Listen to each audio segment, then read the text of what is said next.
This conference will now be recorded. Mics, everyone. Catherine. All right. Good evening, everyone. Time being 4:45 p.m. I'd like to call this meeting of December 4th, 2025 to order. So please stand for the Pledge of Allegiance. I pledge allegiance to the flag of the United States of America and to the republic for which it stands, one nation, under God, indivisible, with liberty and justice for all.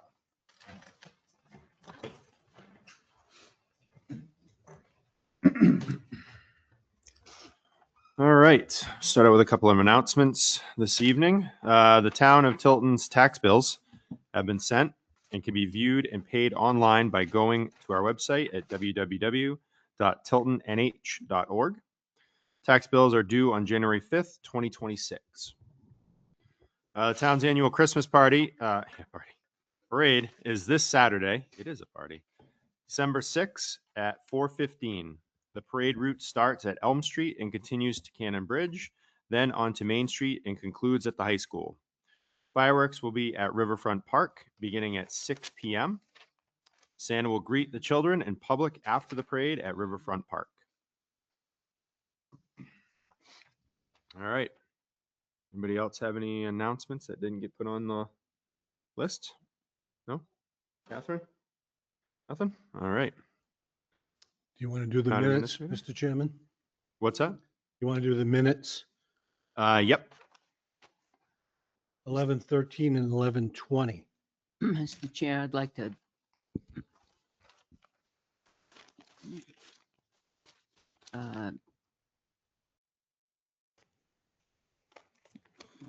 delay the minutes if we could. I haven't had a chance to read them. Okay. Is everybody okay with that? Sure. All right. I think I just had one. I saw one correction on one of them. All right. And I don't see Greg. Greg's not here. Greg, let me go downstairs and check if he's.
Mr. Chairman, he's not, they are not here. Okay. So I would suspect they're running late. I have them scheduled for 4:55, so All right.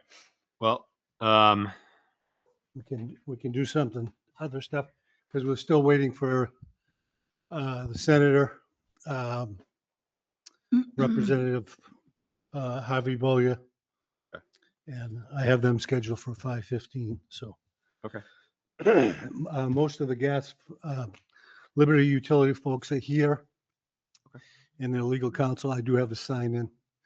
And I will give you that, I'll read the names off. So you have it for the record when it's ready. Well, let's take a few minutes review the minutes. Put everybody on standby.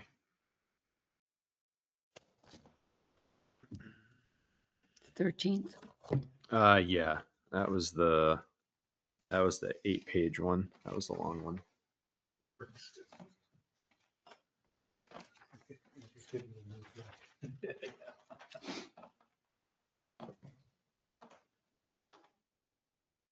I think it was in this one.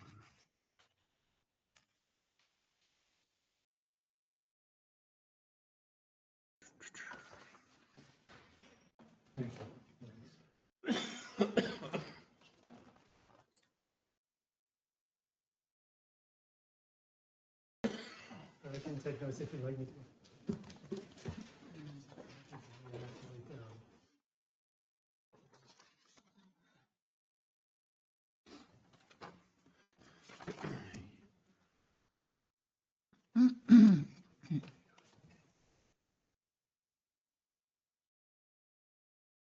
For the minutes on the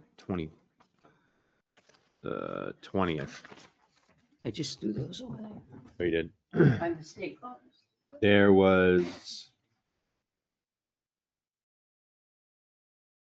a motion, and maybe you guys can remember this as well. There was a motion made to sell the Emerald Land property, contingent on the warranty deed. What's that? It was a motion, Yep. and I Contingent on a warranty deed, yeah, right? and so she was questioning if that was accurate, and I believe it was. Mm-hmm. Yes, I think that was what we, I'm pretty sure, yeah. I think that was what Pretty we sure said. that was, yep. Okay. All right. So I'll just check that and we'll make sure that. I'm all set with the 13th. I did read those. It was the 20th I didn't get a chance to read. Greg, don't get too comfortable. You're going to be coming up here first. He said, don't get too comfortable. Okay, well, I just need you to sign. Yeah, I thought that was an accurate depiction of the motion. Well, I was thinking that was an accurate depiction of that motion for Emerald Lane. Or, For Emerald Lane? let's see if they can get. Oh, the yes. warranty deed. Yeah, I think that was, she just had a question as to the wording on it and wanted to make sure it was accurate. And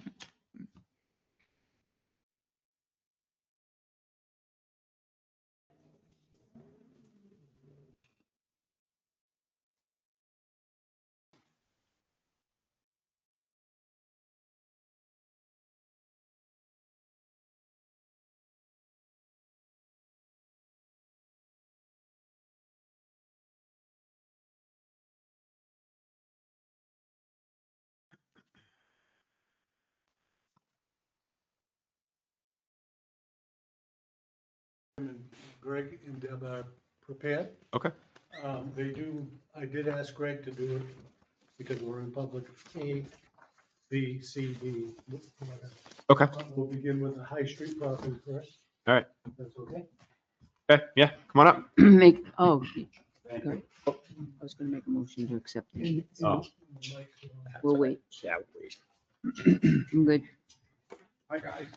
Good evening. Hello. Howdy. Greg, can you just push that button right there? Pass a cookie over to him first. Oh, yeah, you probably want a cookie. There you go. Now you're on. Hello, Yep. You're on. good evening. Good evening. Here we sit again. My favorite Okay. subject.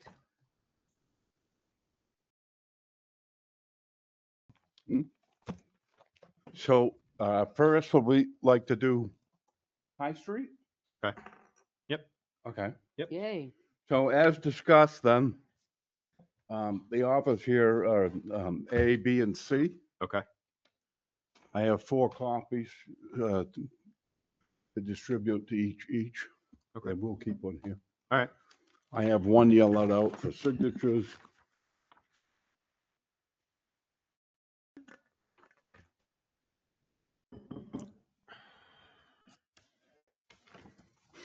And this is on for A.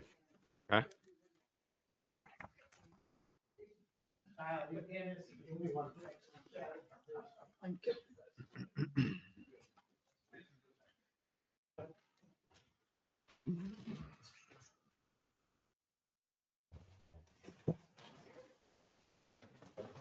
Which, I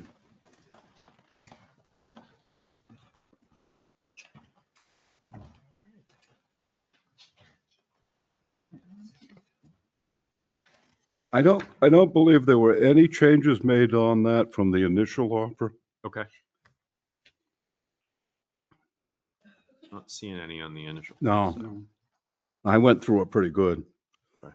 So that is still going to be where it was at. Yep. Okay. Okay.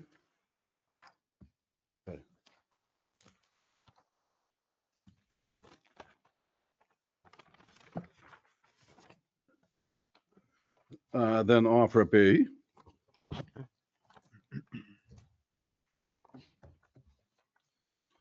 And again, let me take a quick look, but I don't believe there were any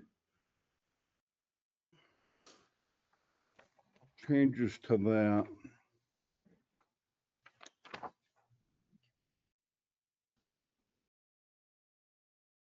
Now, that still exists the way that it's at. I will add, though, that there was language added stating that the town has the ultimate right to refuse any and all offers. Yep. Okay. That was requested to be put in. Yep. So that's the only changes there, but everybody signed after the fact, so. All right. Mr. Chairman, as a point of order, that was the legal counsel's advice Yep. that I shared with the board, so. Yep. Thank you. Exactly, yeah. And then offer C, which you should note that there is a change in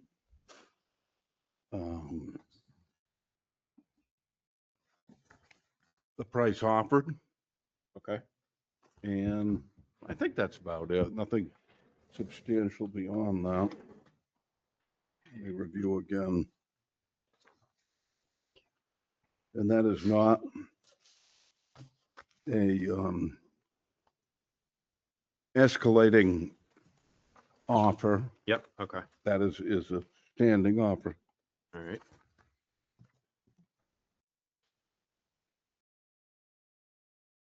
Again, only that we added the The language language. Yep. in regards to rights to refuse.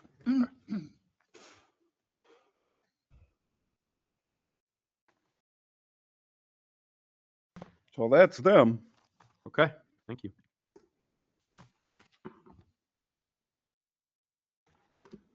Any questions or concerns quickly? Right here, so.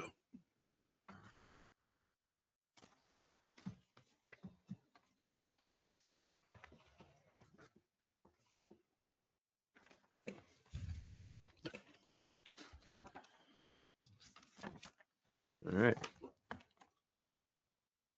We have A, B, and C.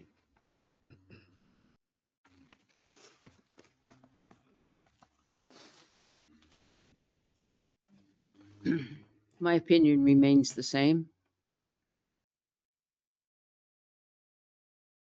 A, B, or C.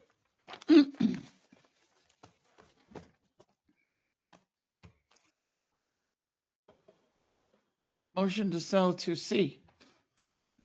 I will second. All right. We got a motion. Second. Any discussion?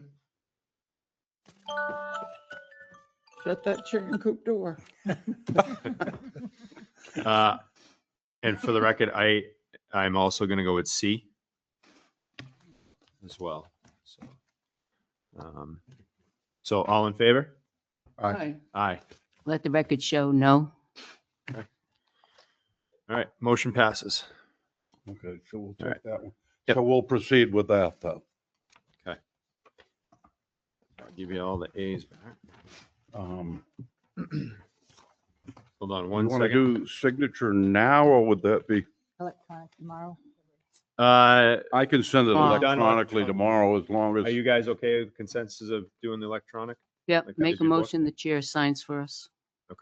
I can't All do right, it. we'll send it over electronically. My tomorrow, all computer right. won't let me. Okay. It did once. Yeah, I'm the only one that has Yeah. to sign for it. Just I, made a motion, I but we're just okay made a with that at motion this for time. the chair to Yeah. sign. Voted on that motion though. I thought we were in discussion. Yeah, yeah. I'll second it. Any discussion? Oh, I'm good. Already discussed. Okay. All right, all in favor? Aye. Aye. Okay, aye. All right, so we don't get confused with them. I Take have them all back? Yep. A, B, and C. A, B, and C. Okay. And just an update, Emerald is, Can I have yours, Catherine? Sue?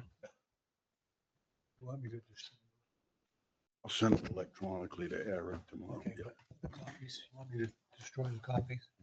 Sure. Yeah. Okay. We have this, usually we do, we have a, You need to keep at least one. We have.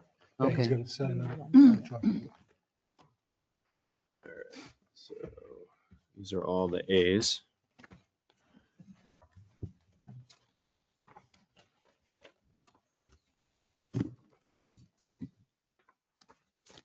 These are the B's. It's not for us, honey. Who's gonna display them? Okay. And we're good, right? Yeah. That's a B as well. And then these are all the C's. Okay. All right, moving on to the next one. Okay, so just a quick update on Emerald Lane. That is now pending, as I know you know. And that's set to close sometime in January. That looks pretty good. Great. All right. Did And we While vote we're on that? Talking about Emerald, did we get a hold of Sean about the deed? I did not get a hold of Sean because I thought we had it pretty well understood that the purchaser was going to take care of that. Okay, so Right. we don't have to worry about getting a warranty deed? Correct. Yeah. Correct. I like that. Thank you. Okay, so we go to Simmons. And I think we did make a motion at the 20th on Emerald Lane one, right? I don't know, I forget. That was, Question, right? yeah, that was the question. Yeah. Made motions. Yep. Sell the property to buyer contingent on the warranty deed, seconded by Selectman Dawson. No further discussion. All in favor, motion passed. Okay. So that was on the 20th. That is under contract. Okay, so there are some changes there.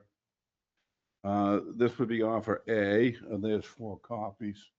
Chairman, This is Simmons? Yes. it's Simmons, yep, Council.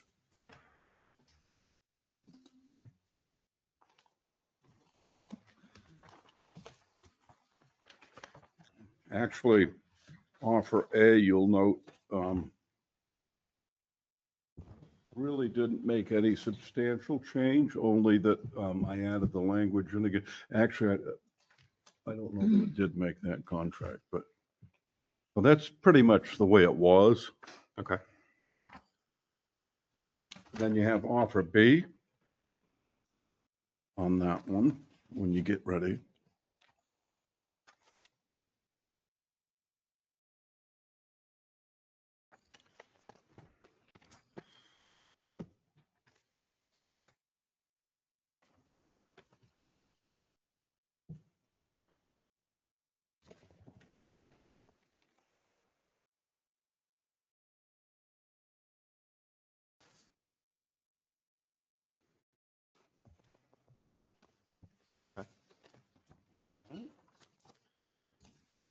And here are 4 copies of B. There are changes on that one, on There's changes on this one. the B offer, yeah. Okay. You want to point out the changes? As you remember, we had an escalator on both of those offers. Yep. The offer on B was was changed to a higher escalation denomination. Okay. Is that reflective? I mean, I don't, how much, are we talking actual prices here or should, Where is the escalation on B? What page? I don't see that it. would be under additionals? Oh, 5 of 6. I'm sorry, yeah, page 5. Page 5?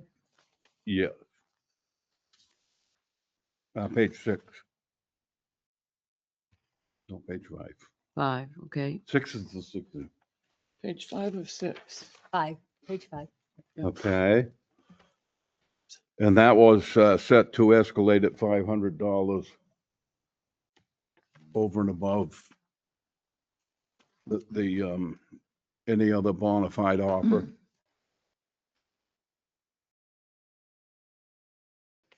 right. So without getting into actual numbers, because I'm not sure if you want to or not, but the other offer would have escalated to,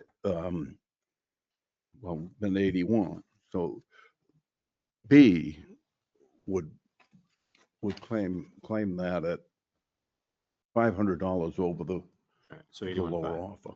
So 81.5. Okay.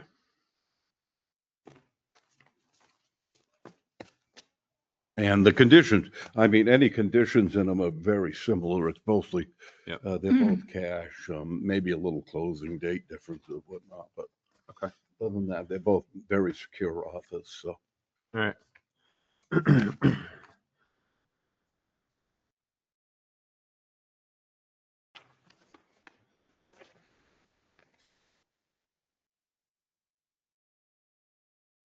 All right, I'll make the motion that we go with B for Simmons Court.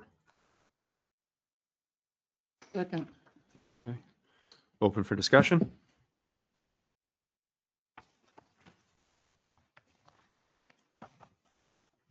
All in favor? Aye. Aye. No, Abstaining. Motion does not pass. All right. So we'll set that one aside. We'll go back to the drawing board on that one.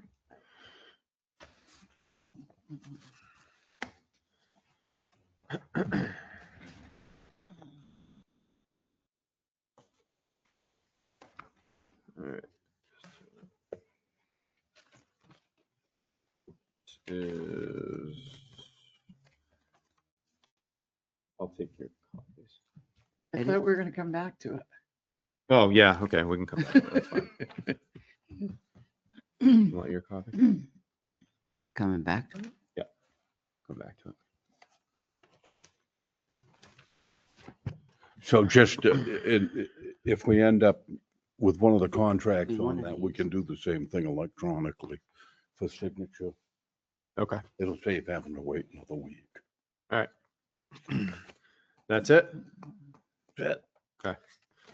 All right, we'll end up just having a discussion later on this. And I'd like to try to do it today, so we can get you an answer. Okay? Is there any interest in Ashlot now that we lowered the price? It's a question. Any interest in Ashlot at that price been There, lowered? there still Power is, line. there's actually a little more interest. I think that is probably going to end up, one of the neighbors is going to want it. Price down. And yeah, it's not, it has a lot of hindrance on it.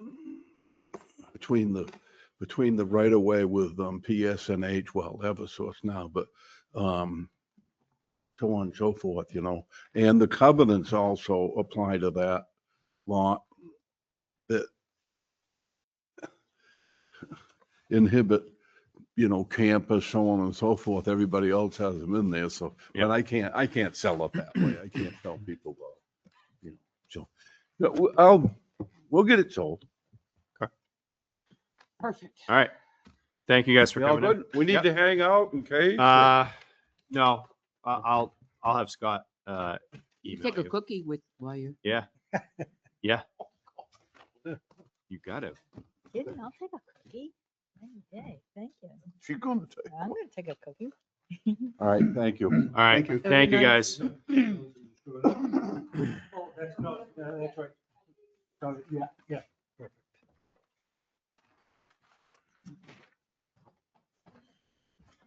All right. Thank you, guys. Yes, I won't need you this time. Thank you. Next up on the agenda is the meeting with natural gas. Mr. Chairman, if I might just, I have a list. If you'd like, I can read the names off the list, and I would like to share with our viewers so that we can get their name when they talk. Yes. So it can all be as part of the recording. Yep. Uh, Sounds And good. online is Executive Counselor Joe Kenny, Okay. um, Hi, who Joe. I just noticed joined us. So, but would you like me to read the names? Yes, please. Okay, so we have Michael Sheehan from Liberty Utilities, Jane Alden from our Planning Board and Lakes Region Planning, Anthony Strabone, I'm sorry if I screw up your name, from Liberty, Ian Crabtree from Liberty, Chris Elms from the New Hampshire Department of Energy, assigned by the governor, Carolyn O'Connor from Liberty Utilities, Jody Grimbliss, representing Liberty Utilities. David Chun is the planning director for the city of Franklin, I believe. Okay. If I got that right. If I didn't, blame Jane.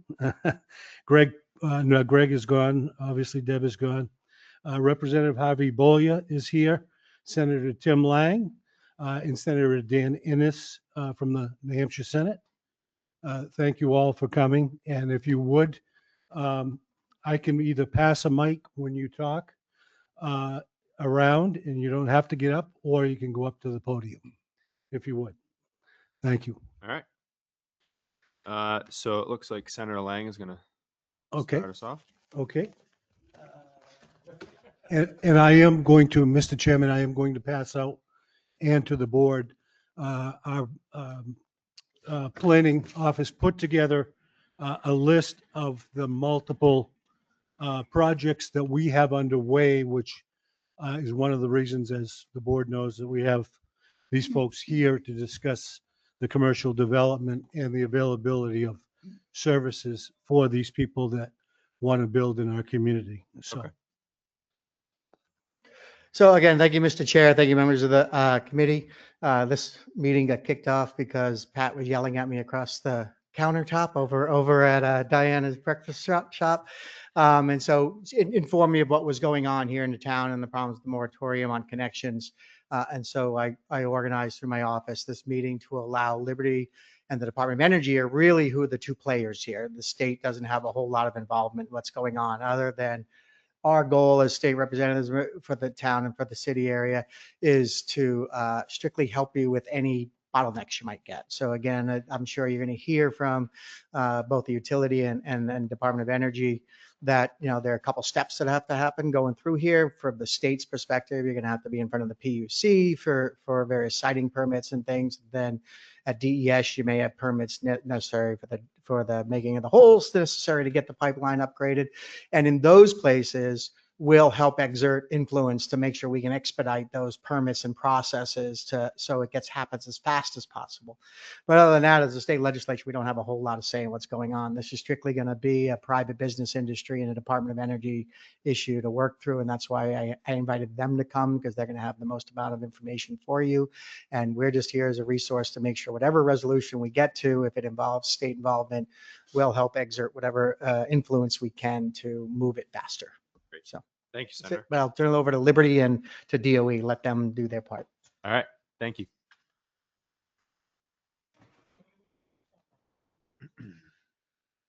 I can come to you if you don't want to get up. It's up to you. It's all right. I Okay. need to get up. Shoveled out a septic tank the other day and I'm feeling the pains. If you but- just give us your name before you begin. Yep, Anthony Strabone with Liberty Utilities. Good evening, and we appreciate the opportunity to come and discuss the supply to the Tilton area. Prior to jumping into the actual supply into Tilton, I'd like to just kind of give an overview of Liberty's system, just to kind of level set real quick. So we serve about 100,000 customers all along 93 corridor. That's about 32 cities and towns. once again, we have those 100,000 customers spread out about 4 service territories. Think southern, so think of like the Nashua area. Central, think Manchester, and northern, consider the Tilton area. We do have a small service territory out in Keene as well, but bulk of our customers, again, just due to the population in the state, is Manchester and Nashua. We are served by the Tennessee Gas Pipeline, which comes into New Hampshire through the southern border through Jacot and terminates over into the Concord area. Now for Tilton, Tilton's actually served by a 22-mile line that's owned, operated, and maintained by Liberty. Our manager of engineering, Ian Crabtree, will get into a little bit more about that actual pipeline. But before I hand it over to him, in addition to receiving gas from Tennessee Gas Pipeline, we also have supplemental plants that we run throughout the winter operations. We truck in LNG to help meet customer demand. So on days like today and tonight, we're actually running some of those plants 24/7 in order to meet customer demand and ensure the system integrity throughout the winter operations. So as I mentioned, very high level, just to kind of level set, where we're at with our service territory. And as I said, I'll turn it over to Ian Crabtree to talk more about that 22-mile line that feeds into the Tilton area and surrounding towns. Thank you.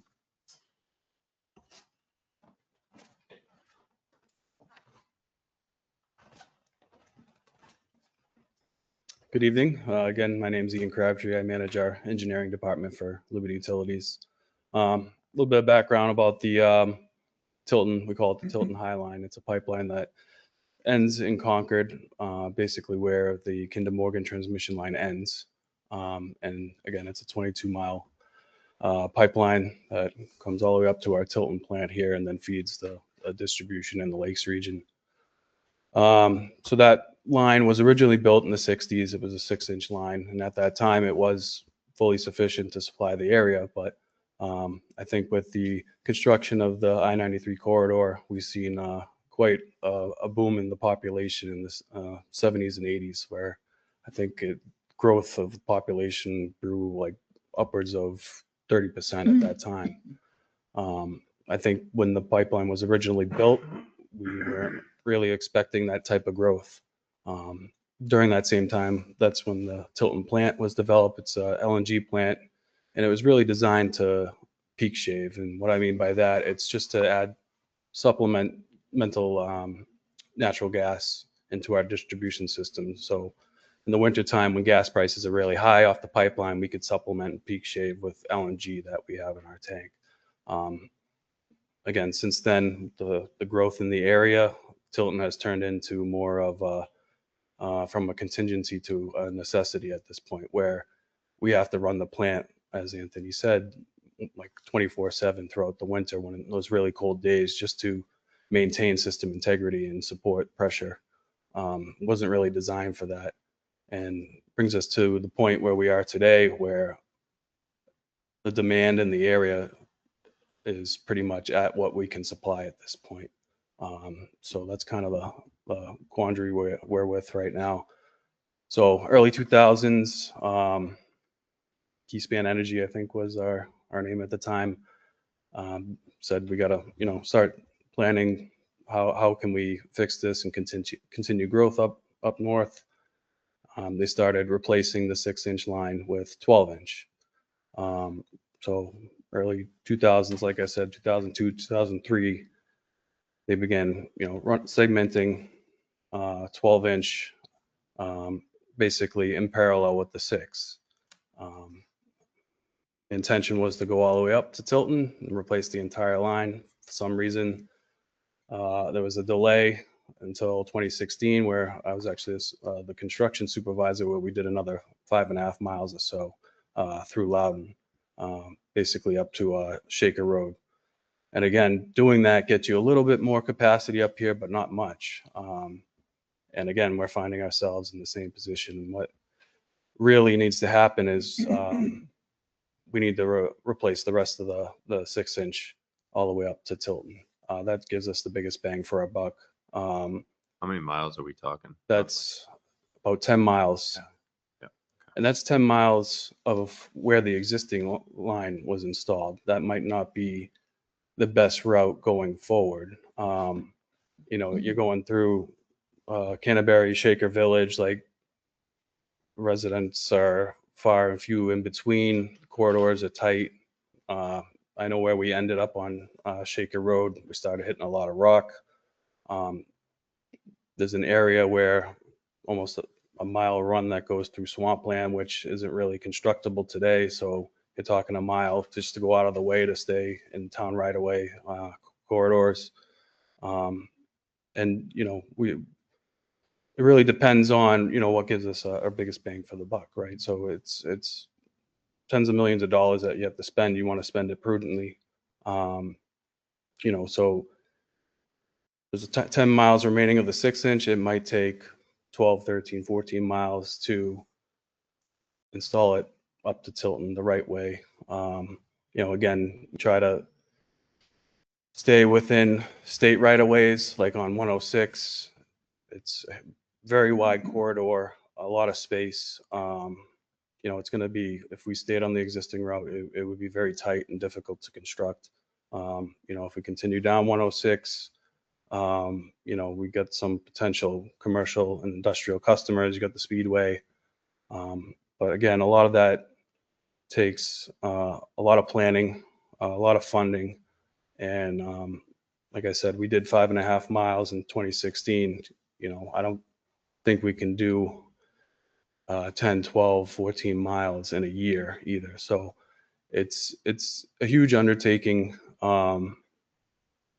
There's a lot of preliminary engineering that goes into it with, survey and routing. Then there's some more detailed engineering that goes into it. That's when you start getting all your permitting, doing your environmental studies. There's a lot more requirements now than there was 50 years ago.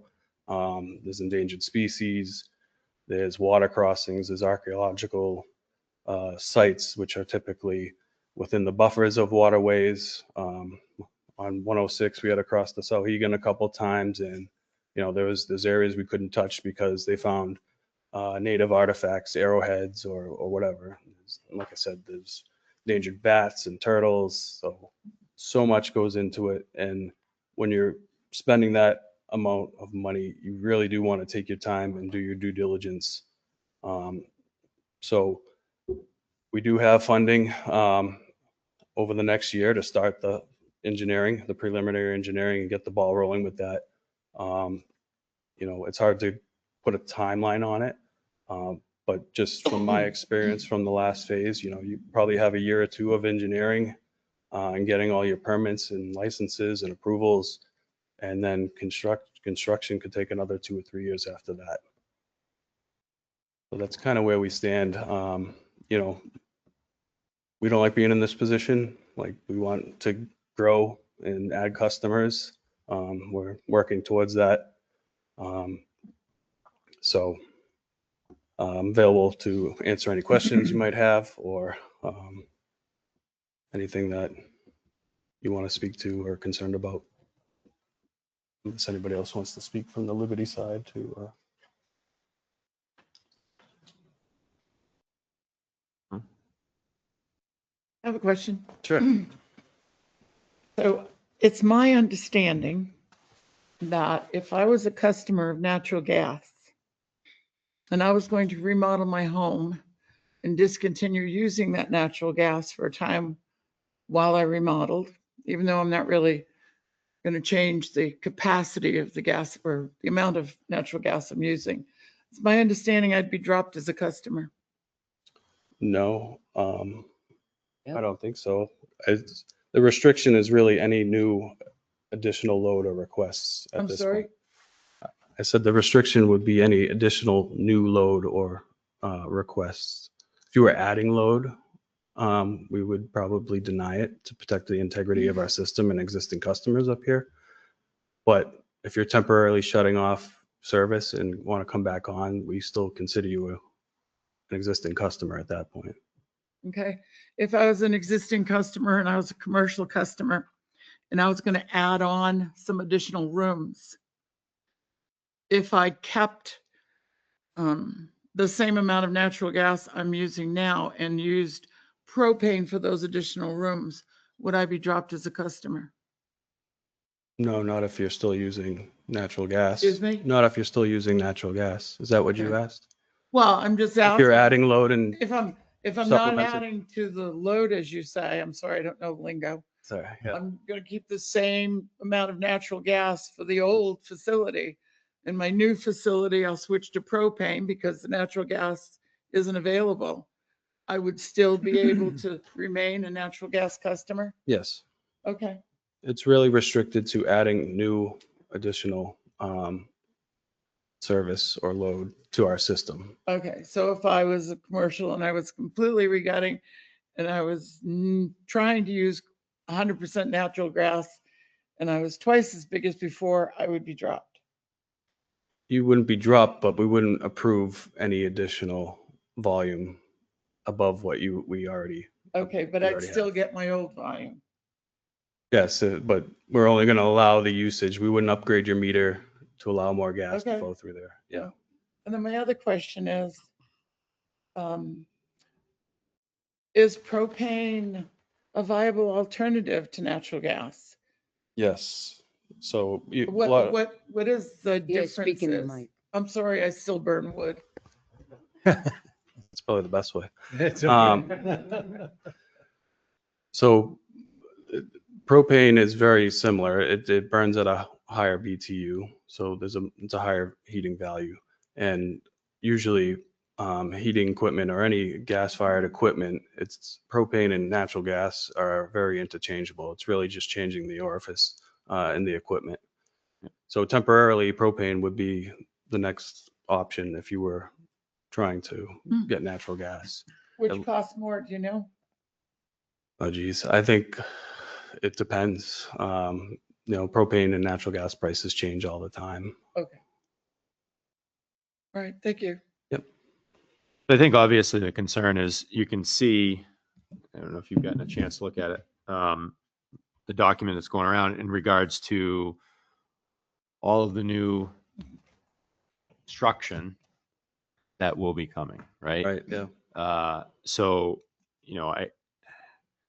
when this was first brought up, that's concerning. Right. I mean, to say the least, and I'm glad to see that we have a lot of representatives here as well, because I think, like Senator Lang, there may be only so much that the state can do, but I think having the state's assistance to try to help Right. push this through, because, I mean, it's vital to our community. Right. So No, I'm just curious. having as much support, it certainly helps, especially nowadays with, people tend to think of fossil fuels and natural gas in general, but it's a reliable source of, heat. Yeah. Department of Energy, Chris Allen is here as well, the Assistant Commissioner. So you may be able to talk with some more about permitting and processes and anything like that if you want to get them. Yeah. Does anybody else from Liberty Utilities want to? I wanted to add one more piece to the puzzle if I could. Sure. My name's Mike Sheehan. I'm the in-house lawyer for Liberty. I'm the one that's appearing in front of the Department of Energy all the time and the commission. Cost is the big issue. Most of we expand our system for one of two reasons. One is to replace old pipe. We have a lot of cast iron in the ground. We've been replacing that, and that's a cost of doing business. All customers pay for that. The other is growth, and usually growth is cost justified. I'm not going to run a pipe 6 miles into the woods to serve one house because that house isn't going to be able to pay for it. All other customers would have to, and that's not fair.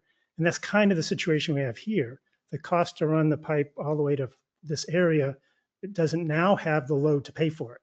It may over years and years into the future. So that cost would be borne by all other customers. Their rates go up to expand at Tilton. And that's always the push-pull we have with the utilities and with the commission, and it's nothing good or bad about it, but that is a limiting factor as well, is to spend X dollars to pick up Y customers, and it's part of the math. Okay. And of course, it's all subject to PUC approval, and if we spend all that money and don't get approval, then the company gets harmed, and et cetera. So that's the back and forth we have to deal with. Okay. You have, Yeah, I do. yeah, go ahead. I have questions for Liberty Utilities. Number one, how long have you known that you've had this volume issue in the town of Tilton and surrounding towns?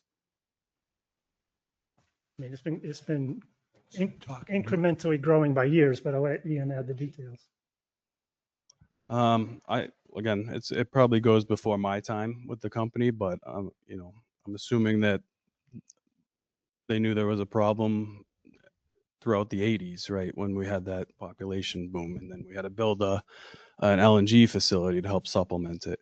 We don't want to deny new customers, right? We're a business, like we want to grow, we want to build revenue. So we've been kind of just pushing it to the limit, and again, piecemealing it, a little at a time, kind of working our way up. So it's been an ongoing issue as long as I've been here, and for some reason or another, or our company name changes or acquisitions and different initiatives, plans change year to year for whatever reason. When they started this with Keyspan Energy, they also owned and operated one of the oldest distribution systems in the country in the Boston area, which Mike mentioned, cast iron pipe that was installed in the early 1900s, which is prone to leaking. So there was a huge push to start replacing all that pipe. And as you said, it's kind of a juggle of where do you put the funding, spending tens of millions of dollars building a new pipeline to service X amount of customers, or replace some of our vintage pipes that's prone to leaking. Obviously, gas leaks are bad, right? We have to repair those usually right away. So it is a juggling act. This has been a concern, like I said, as long as I've been here, and probably before my time as well. So we're just trying to kind of work our way up to that point. But like I said, we just need to bring the entire 12-inch line all the way up here. We won't have to run our LNG. It can actually operate as it was designed. And, once, we get all the way up here, we wouldn't even have to, that gives us another 20 years or so of growth. And we're also designing it to operate at a higher pressure, which brings even more volume up here. So we can't bring that vintage line up any higher than the pressure it's at now. But once it's all replaced, running it at a higher pressure will get us another 50 years of growth.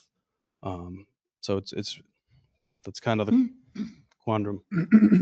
Exactly how many other towns are experiencing what Tilton is experiencing right now?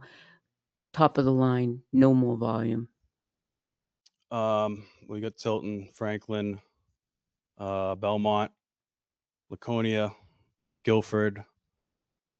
Even once we bring the line up there, we still going to have maybe some pressure issues on our extremities. So there's going to be upgrades. We've been adding more pipe, anticipating that on Route 3, all the way up heading into Belmont.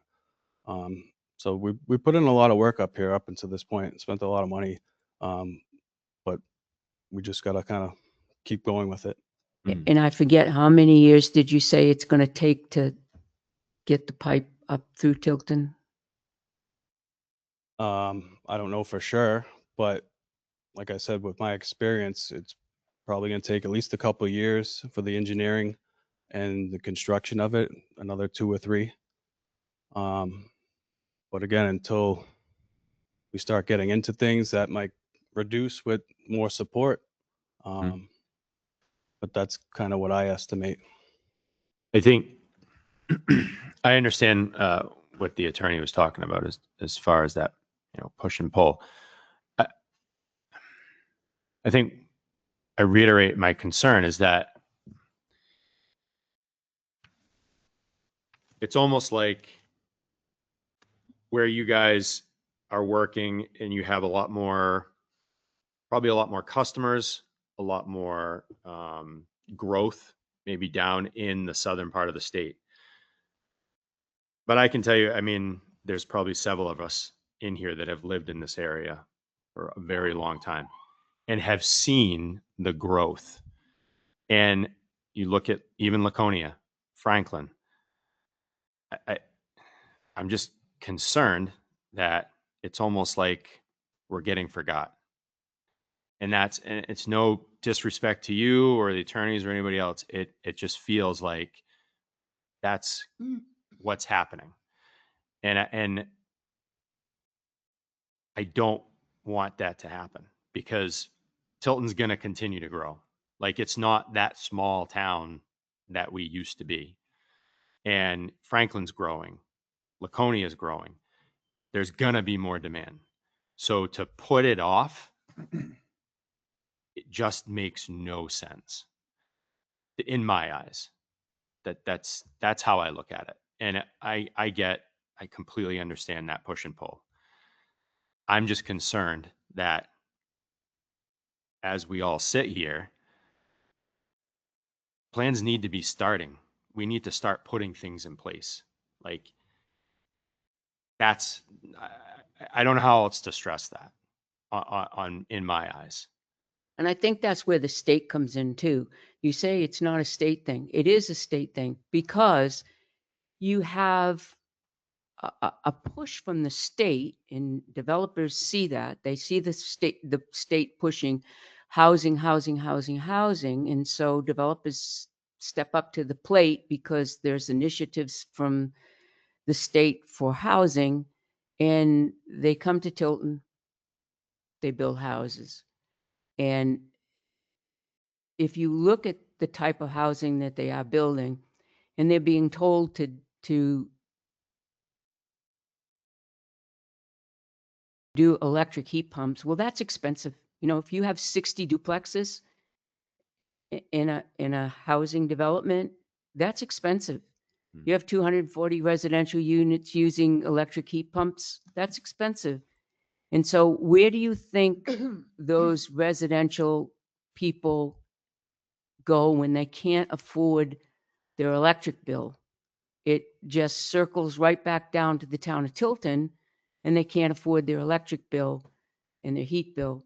And it circles back again to us. And I think that's where the state can find a way to help out and figure out a way, sit down at the table and figure out a way to help out and get this pipeline coming quicker than 4 to 10 years down the road, because it's going to end up on the backs of the cities and towns that this affects.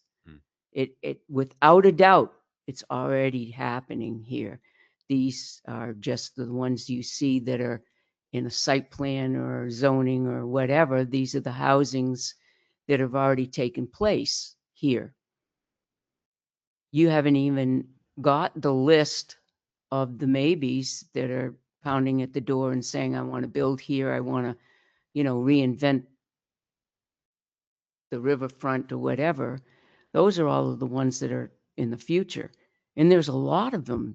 There's a lot of future here in Tilton, in housing here in Tilton. But come on, get together. This is reality here. This is reality. These are all of the ones that are just voted in here in Tilton. And some of it's because the government said housing, housing, housing, housing. Now let the government come back and help you guys out. They need to. And by the way, the town of Tilton should have known 4 or 5 years ago that the volume was getting close. We didn't know that. We should have known that. The Board of Selectmen should have been aware of that. We shouldn't be finding it out from developers that all of a sudden have a plan of 240 homes and they can't get volume. They can't get Liberty Utilities. They have to go with all these electric heat pumps or propane or whatever, and find out propane's not in that area. It's not fair. So I wanted to ask a question of Ian. Ian, one of our concerns is my job here at the town of Tilton is to make sure all of our departments operate efficiently and that stuff. And the growth that you're seeing in front of you, Selectman Constantino was right, is just kind of a beginning. So I've got several hats that I wear, including impact fee searches and all that to try to make sure we can provide services. But one of my concerns, Ian, is this. Several developers that we spoke to did not know at the time that they wouldn't be able to connect to natural gas. So my question, and I'm not pointing fingers or anything else, surely I think we can get this done working together. But my question is I would like to make sure in our land use office that as these developers come in, I know our land use folks tell them, listen, now that we've learned that, you're not going to be able to connect to natural gas, your $3 million project might be a $5 million project because you've got to find an alternative energy source. But is there something Liberty Utilities and the state, and I'll ask the senators and Representative Javi Boyo, is there something that we can do to, as they come in, to say, hey, listen, you need to understand, we here in Tilton want your development, we want the growth, but we want to control it as well. But to alert these folks, I mean, is there a process? Let me ask the question two ways. One, is there a process that if somebody wants to develop, I would think that their engineer would come to you and say, hey, listen, we want to develop a 240 unit family homes or 60 unit duplex complex. Is that something that Liberty shares, that, listen, you can do it, but you're going to have to use a alternative source? Yeah, so any new inquiries go through our sales department, and our sales department is the one as kind of the conduit, right? And will notify us once they have their numbers in place, and engineering will review it, and we would give them the yes or no. But at least from my perspective and my discussions with our sales group, they kind of know my take on any additional growth in the area. I can't really speak to like other community outreach. That's not really my role, but yeah, it gets communicated back to them, when there's any new requests, for sure. Thank you, Mr. Chairman. Yep.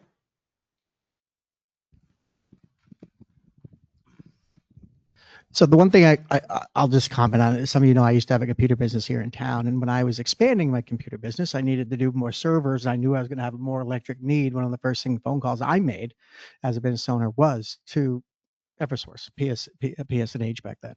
And I'm like, hey, I'm going to go put 70 servers in my office. I need to upgrade my amperage and my availability service. And the first thing they said to me is, oh, by the way, we're going to replace your transformer, and it's going to cost you X number of dollars. So, I mean, that information, and I know that other utilities work the same way. If you're going to make the expansion, you make the phone call, they'll give you the information. But if you wait till you get the permit and say, oh, we're building this, they're like, oh, well, we have something to tell you, right? So, if I had just done my expansion without making that phone call to PSNH, I would have blown out the transformer, and we'd have had a power outage all in downtown because of that. But again, I think businesses, I've never at least experienced the issue where if you call the utility, tell them what you're planning, they'll tell you, because electric service is the same thing. You could turn some big device up, and like an electric company is going to say, oh, we can't do that unless we replace all of these poles and increase the size of the wires to deliver a lot of electricity. Every utility has the same issue, right? So it's really the both number one being that Liberty is in your town, having regular meetings with them and saying, where are we at, what are we doing, what's going on.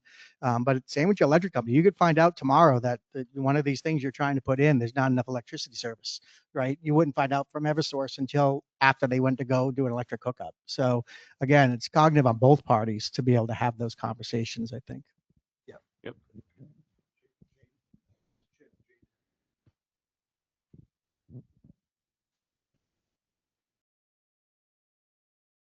I think a lot of us were led to believe when we came here tonight that it was a problem only existing in the Tilton or close to the Tilton area. And I hear from your comments tonight that it's Laconia, it's Guilford, it's a lot of towns in the Lakes region. At what point would it be profitable for you to really move a lot faster?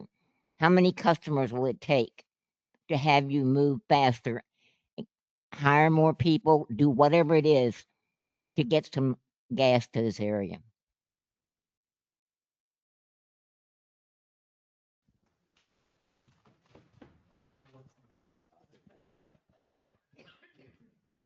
So it's not necessarily more customers or more hiring more people right now. As we indicated, for us to move along, it's a very extensive project. It's going to take, based on our experience, it's going to take about a year to do the preliminary engineering, conceptual designs, and get what we think is the best alternative up into the to serve this area. From there, you do final engineering, surveying, permitting, and that takes a while too. And then we go into construction. So those unfortunately do take a long time.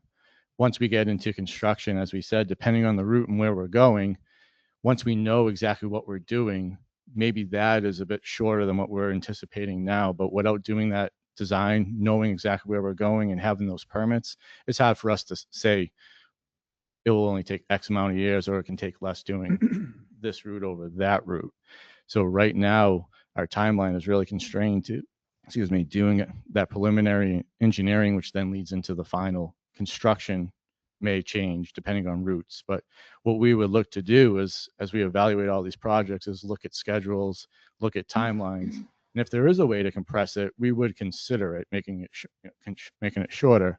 But again, it always trades off that if we're compressing the schedule, we arbitrarily inflating the cost, which then gets on to everyone else that we have to socialize, which then may not be a prudent act on our part. So again, there's a lot that goes into it. But if there's an opportunity to move faster, we would definitely explore it if it presents itself. It's profitable. That's what I keep hearing. It's profitable for the gas company. No, not Basically, what you profitable. Not profitable. I said probable a few times. Well, probably. Yeah. Sorry, I'm probably mumbling.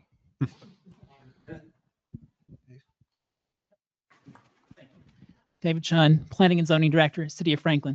Liberty Utility is a state-regulated utility, is it not? You were given a monopoly to provide service on the expectation that you would provide competent service to people. And we find out from your own admission that you've known about this capacity issue for 40 years. Your lack of competence as a corporate body is costing us money, it's costing us new residents, and it's stunting our economic development. So my question to the state and those representatives here is, where is the accountability? What exactly is the point of having a public utility commission and a Department of Energy and this entire regulatory framework if this is allowed to happen? None of us knew about any of these issues until we started hearing from developers. There was no public outreach, no communications, nothing. Absolute silence. This is pathetic. Do better.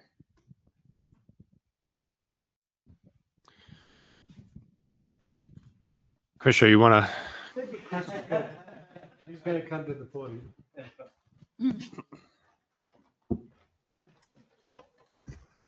Good evening. My name is Chris Elms. I'm the Deputy Commissioner of the New Hampshire Department of Energy, and thank you very much for having me here. Just to give you a little bit of context, the Department of Energy is a relatively recent creation of state government. We came into existence in 2021 through a restructuring of the Public Utilities Commission and what was then known as the Office of Strategic Initiatives, formerly the Office of Energy and Planning, which was the governor's energy office and had a number of functions. So the Department of Energy was created in 2021. The Public Utilities Commission, as you've heard, still exists in a smaller, more tailored role as the adjudicators of utility regulation. They act like a court. The Department of Energy, our primary regulatory role here is to, before the Public Utilities Commission, is to represent the public interest, to review the filings of the utilities as they come in to essentially get their ratepayer recovery for the investments that they make. We're primarily an economic regulator. And so As you heard from Liberty, they are a private company. They are going to make their investment decisions based on a number of factors. When it comes to a capital investment, when it comes to an infrastructure investment like the expansion of the line from Concord north, we primarily come in after those investments have been made to review that the decision making, that the construction, everything was incurred prudently. There are various legal standards that we look at to make sure that it's appropriate to recover the costs of those things and put that into the rate base that the ratepayers are going to pay. So when you see the rates go up, go down, whatever it ends up being, that's going to happen after review and approval by the Public Utilities Commission. The Department of Energy comes in to do that review, to work on those filings that they make, to do our analysis. We have a great team who goes in and looks at these investments. So, as you heard, this is a private investment that they would be making. I did want to point, I thought Senator Lang made a very good point, which is that there is a two-way street. So when they're making their investment decisions, they have to have confidence, Liberty does, that if they're going to build some infrastructure, that it's going to be something that is deemed to be a prudent investment. And so you're looking at things like affordability, reliability, making sure you have those economic development opportunities. And so I certainly understand the frustration. I live down the road a ways in Webster, so about 25 minutes from here, constituent of Senator Innes's, and we don't have gas.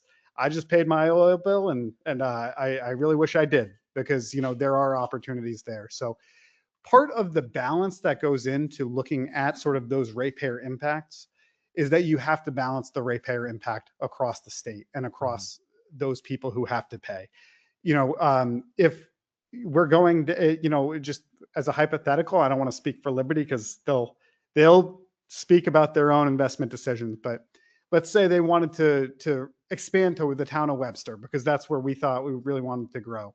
And that was going to be tens and tens of millions of dollars for them to get there. And your ratepayers here in the town of Tilton had to see a significant increase in their rates. There might be some questions on whether or not our small town should have had that investment that led to a ratepayer increase. So there are balances that have to happen here. We hear the same thing, and we want to make sure that we are getting energy supply to where it's going to, really benefit the state. The Department of Energy takes an all of the above energy approach. A lot of our regional neighbors, they've said we don't want any more natural gas at all, and they've started to sort of take that hard look to say we don't want to build new distribution networks. We don't want to let new pipelines come in through the region. It might not play as much of a role in this question, but even as a state government, when we look into sort of affordability questions, we wish there was more gas in New England, but we can't get it through New York. Right now, we're hoping to see that there's some change there on the federal level, but that's a real factor in the cost that your ratepayers are paying too, is the lack of ability to bring the infrastructure where it needs to go. So one thing that I think is beneficial just upfront, sort of as a forward-looking approach, is, as Senator Lang said, to encourage developers to be proactive, to really reach out to the company ahead of time to say, look, we're coming here. We want to make this work. How can we do that? To reach out to the state government. I speak for the Department of Energy, but again, there are other agencies like the Department of Business and Economic Affairs, like the governor's office, and who've been really, at the forefront of like leading economic development for the region. And I think the fact is people can't plan if they don't know what you folks are thinking, right? So if they don't know that these developments are going to be happening, they can't build that into their investment decisions. So I think that this meeting is a great opportunity to sort of start that. I think as a sort of a central New Hampshire region, these other towns where we're seeing the same problems, they ought to, we ought to come together. And so if you guys can make a good case to Liberty, hey, we're seeing great growth. We're going to have a lot of folks coming in, businesses coming in. We can make this worthwhile. It allows Liberty to go back and say, well, heck, that's where we want to make our investments. That's where we're going to see the growth. and then they can go in front of the Public Utilities Commission with confidence saying, hey, we can make this work. You better approve the ratepayer recovery of this because this is just going to go gangbusters, right? So there are opportunities to have that communication. I know that doesn't solve the problem of today, right? Those are frustrations. But the system capacity, we have to ensure that we have not just the affordability, but reliability and safety for those existing customers. And what they alluded to, again, I won't speak too much for their system, but maintaining those pressures, very important, especially as we have variable winters, right? The worst thing we could do is over promise what people are going to have safety problems if we can't maintain those pressures because they oversold what they had. And now people who are counting on having natural gas to heat their homes might have to, be in a bad situation, right? So that's what they're trying to avoid, and something that I think we all want to make sure we avoid. So happy to take questions and go into a little bit more specifics, but that's what I got. All right. Thank you. Absolutely. I think, so I agree. I think the analogy for Webster, right? It's a little different, obviously, because there's a lot more towns that are all in the same boat right now. Yeah. But I do agree with you. And I think that now that we have this, it's been acknowledged. I do think it's an opportunity for us to get with the other towns and have some really good open discussion with Liberty and see what we can do because it obviously is very important. I think, for all of these towns to be able to have this. And I understand the investment, right? I get that part of it. We need to make it so that it's attractive for them to be able to want to make that investment, right? I understand that. So I'm glad that you brought that up because I do think that's a good point. And I'm glad that, now it is on our attention, right, for everybody. So I think now moving forward, this will be a great opportunity for us to have a starting point. Absolutely. Absolutely. Anybody else have any questions? Yeah. Again, probably one of the other important conversation points to come out here is understanding the rate pace, right? And the recovery of that, right? So that expenditure of tens of millions of dollars, as it was described, will go back to every ratepayer. Yep. Right. And your rate will go up. So how many people, I mean, I can tell you that I hear all day long about, I can't afford my energy costs to heat my house to do that. And now we're advocating for a program that's going to raise rates. Yeah. So that's the balancing act that Liberty has to try to balance, is like how much can the rate base actually occur? We talk about whether affordable housing, if you don't have any heat in your house, it's not affordable. Right. So if you can't afford the heat. So just know that that's some of the pressures. And I think that was a really important point that Liberty's trying to balance, is tens of millions of dollars of investment. What's that going to do to the rate base? And if the rate base goes up, how's that going to be received across the state? And again, the argument is, why is somebody in Concord paying it so Tilton gets more gas? Right. Kind of argument. Right. So that's they have a tough decision ahead of them. Yeah. Yeah, exactly. Thank you. Thank you. Appreciate it.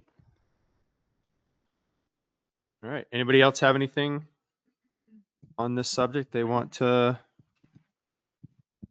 speak now or for Wowie Peace? I think ultimately, this meeting was great and we appreciate the opportunity to come here and speak. I think ultimately this is the first of many, though, as people alluded to. So I don't know how or when the next one can be, but we're very willing to come and sit and have conversations as we progress through this and anything else that continues to pop up. So just putting that on the table, however means we need to work that through, we can, but we are willing to come back at any point and have further discussions. Yeah. Thank you. We appreciate that. Would really love your business cards. Seriously, because there's other towns and cities that we're just finding out that they're in the same boat. So, Mr. Chairman, if I can just add something, both Tim and I are members of Municipal Managers of New Hampshire, which has an active site that we can go on and announce concerns and that stuff. So I would be willing, and I'm sure Tim could help. We would be willing to get the message out to, regionally to areas now that we've got contacts and that stuff. And I think would be a good launching project because I'm sure Dave heard about ours somehow and called over to our land use office and said, "Hey, can I come?" So had I thought a little more of it, but I didn't realize, I mean, we're concerned here in Tilton because we've got all this growth and development coming, and we want to be able to say to them, "Listen, understand what the issues are." So Yeah. so Yeah, we'll definitely we'll talk do about that. that. Yeah. We'll take the initiative to do that. So thank you all. All right. Seriously. Thank you everyone for Thank you. coming. We appreciate it.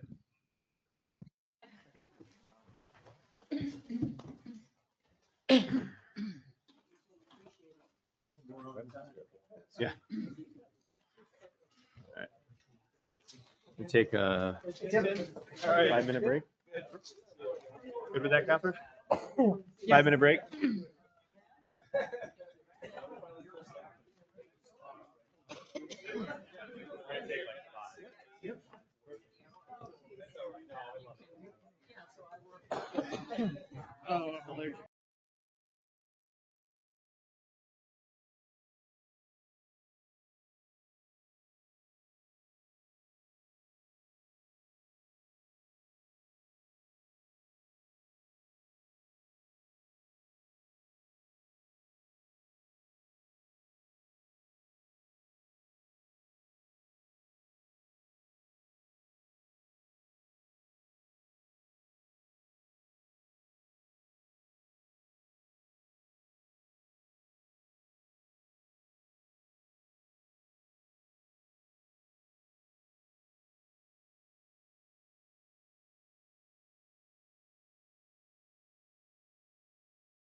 Did you get it? Tell you after. And want me to bring them to the table, Mr. Chairman?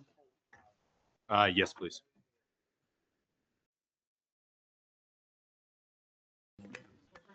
Can you do that? Okay.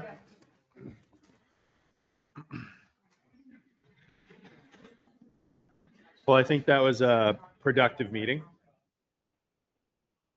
I mean, for me, it gives an idea. My mind's now racing because I'm like, okay, so I'm thinking if this is just our development, Mhm. that's it. But how many of the other towns in the Lake region have? well, and similar? see, that's So you think where that the demand is there. but that's they where I would- think getting in touch with the other communities, But finding out what. can you really make a company Well, and no, money No, to no. expand? no, of course No, you but I can. think you just want to bring it to their attention that they have an opportunity Right. to Yeah, there was an But- grow their opportunity. business. If we you bring could it to their show the attention. Then they Profitability, go Right. back to. then P maybe C, they'd the have a- rate changed and everyone just pays for it. for the life Exactly. of me, I can't figure out why they're going by Shaker Village. But here's instead the of a thing one- too, like, Tim was. Lauren, I understand that, Yep. Right. That makes no sense. but Okay. I think yep, we part of decided this when board, you right, first talked, is we need to look out for our residents, No, right? absolutely. And definitely the fact that it's. And Yeah. Franklin needs to look And out if for you're theirs. gonna Laconian talk needs to from look out for here, that's theirs, right? fine.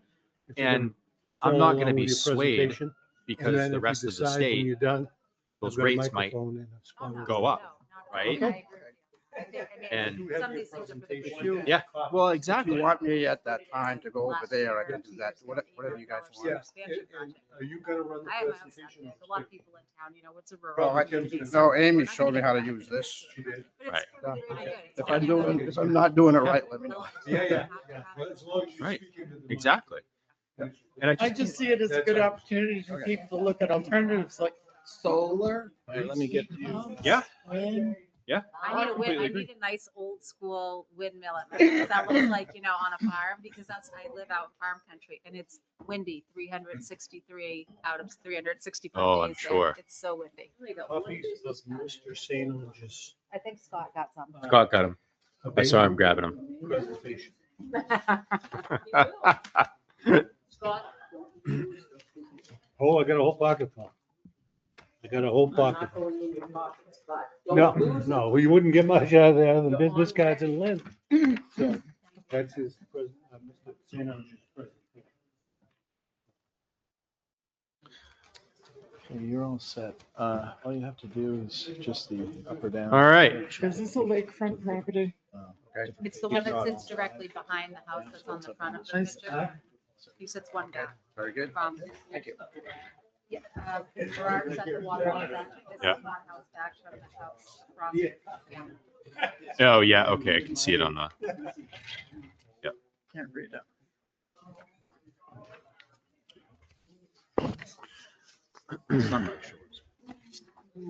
Oh. A nice area. This is probably the better picture. First thing.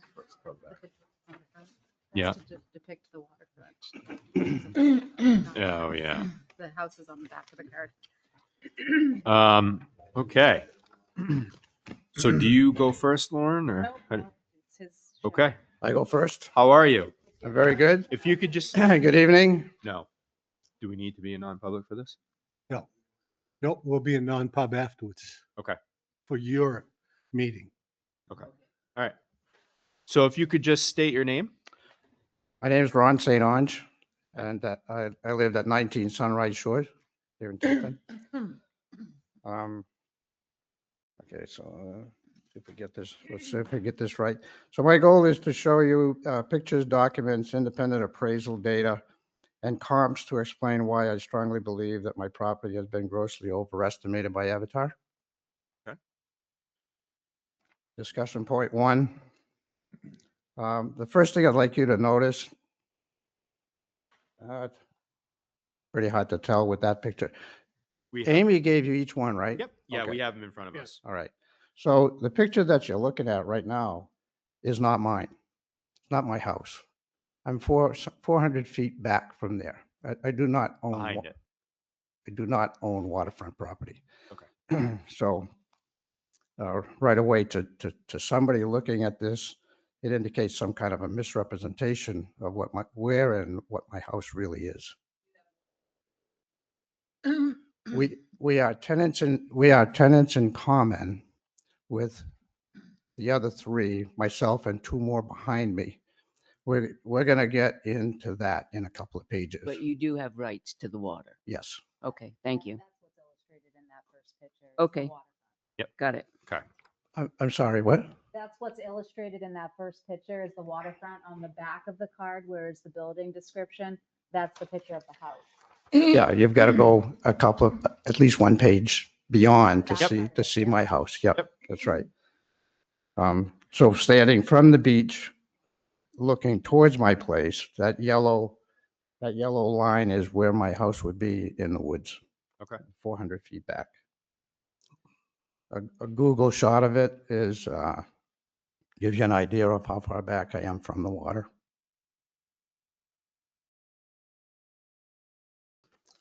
So prior to the town's first reassessment, our assessment was 393, 363, 900. And for 20 years, our evaluation, except for a couple of those years, and for certain reasons, like my house is smaller, I had updates and modifications and many easements. The value of my house was always less than my three neighbors. The new reassessment process increased evaluation to 820,400, more than doubling, which far exceeds our neighbor's assessment value. We then signed up for a 20-minute telecom with Avatar, explaining and showing some comps around the Lakes region.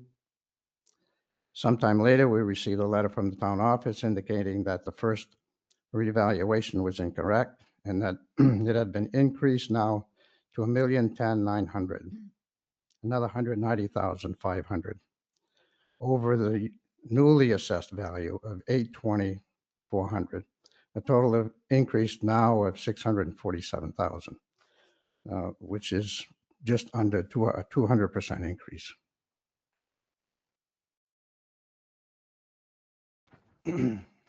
You weren't given the appraisal, a copy of the appraisal from Amy, right? Right. Yep. We don't have that. Yes, no, you did not. Do not have that. I believe so.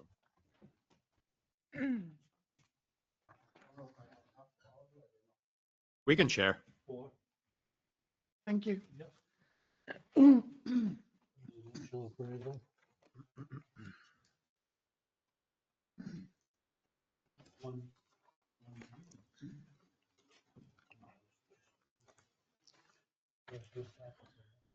One says, do they all say 1B?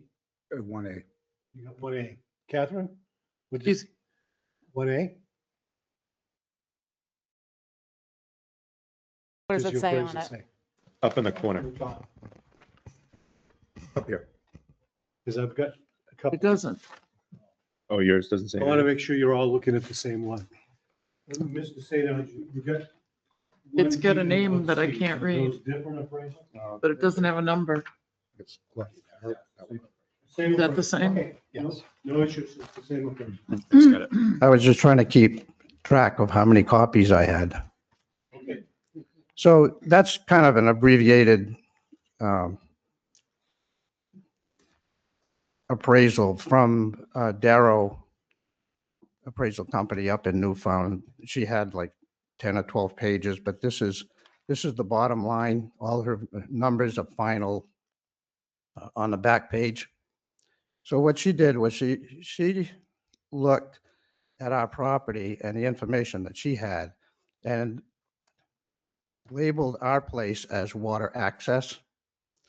And so her comps show water access. Now, at that time, we all had a hard time, including Avatar. We all had a hard time finding comps because there was nothing for sale on any of the lakes area anyway.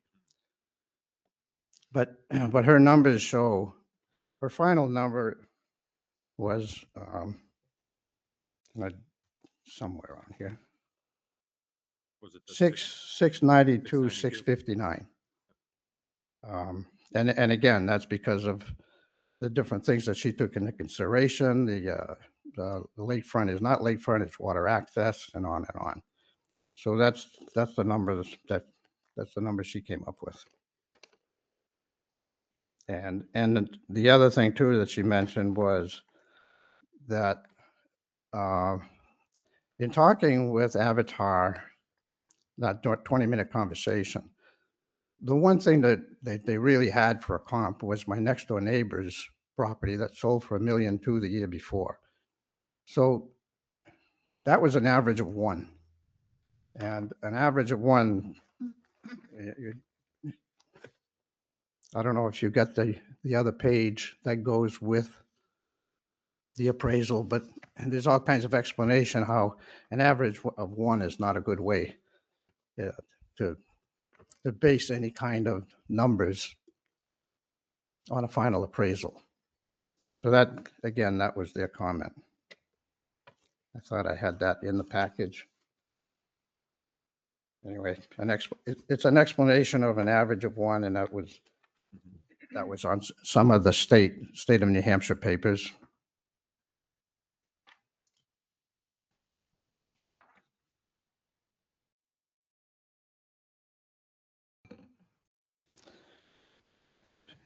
So I got into this a little bit too quick here. So we hired Darrow Appraisal Services in Alexandria. They specialize in properties around central New Hampshire and primarily the Lakes region. The entire appraisal report was submitted to the town office, Avatar, and BTLA. I don't want to repeat myself here. It's a long enough day already. Unlike Avatar, Darrow believes that an average of 1 is not a true and accurate assessment criteria. People will pay an exorbitant amount of money. If they really want something, it doesn't mean the property is worth it.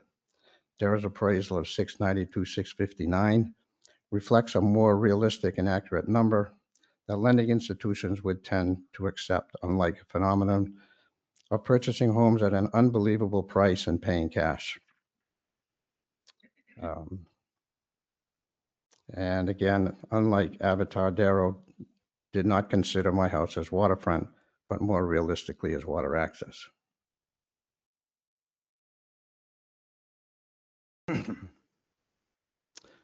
So this is probably where we're going to spend a lot of time, I would think, trying to figure out what's going on here. And these are excerpts from some of the state of New Hampshire's websites and regular websites that identify lakefront property versus tenants in common. That's what our deeds specify. Our deeds specify that we are tenants in common. We don't own that beach. We are tenants, and we share the beach 4 ways. And that's what all of this is, in short, is explaining that we, unlike a lot of the single home property, lakefront property owners that have to pay the entire price of, or the entire evaluation / taxes on the beach by themselves. So if you look, if you go through this, probably ought to give you a few minutes because I don't think you want me to read this. So what this boils down to is tenants in common. That piece of property, call it the beach, is supposed to be taxed or evaluated by itself, just like everybody else, and then divided by 4. The deed specifies that we are tenants in common and we share the cost equally. And I believe, yeah, 2 pages down is the deed. I can back up, but right now that's the deed right there. And I've highlighted where it says there's an arrow that shows dock and beach. In that area, it specifies that we are tenants in common and how we're supposed to share cost and maintenance and everything else.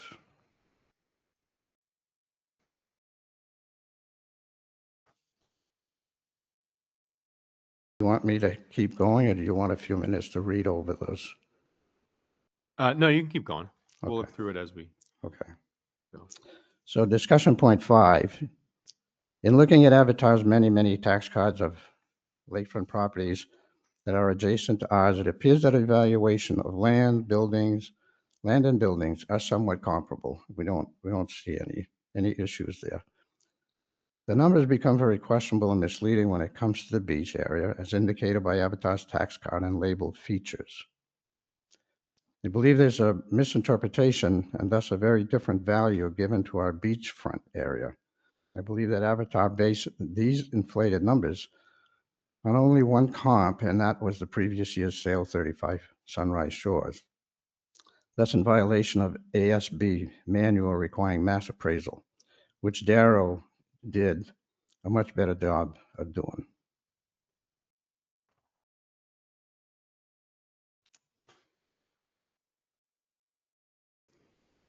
I'm just going to repeat myself here. The deeds of 35, 19, 13, and 9 Sunrise Shore states that we are tenants in common and 1/4 equally responsible for the property's value, maintenance, and upkeep.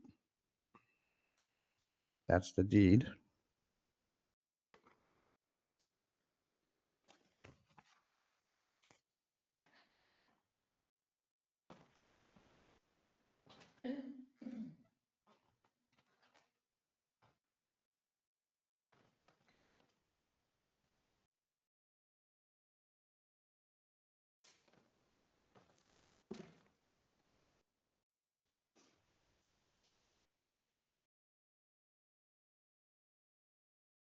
Go ahead. You can proceed. Okay. So excerpts from from New Hampshire Assessing Reference Manual, various websites and general rules of how to assess and tax a tax property that is labeled tenants in common include. In New Hampshire, the assessment of any property, including a parcel consisting of only a beach area, is based on its fair market value and how that value is influenced by its characteristic and market conditions. There is no separate specific beach tax. Rather, the property's features, such as water frontage and location, affects the overall market value and thus its assessed value. So that's the next one is one of the excerpts.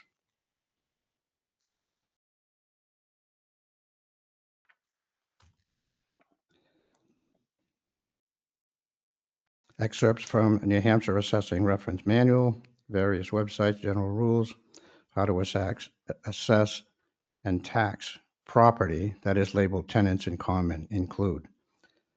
How are tenants in common taxed? The property remains a single unit in the eyes of the law. Tenancy in common is merely an agreement among the owners about how they own that single property. Typically, real estate taxes will be assessed on the property, and all owners listed on the deed are legally responsible for the full amount of the tax.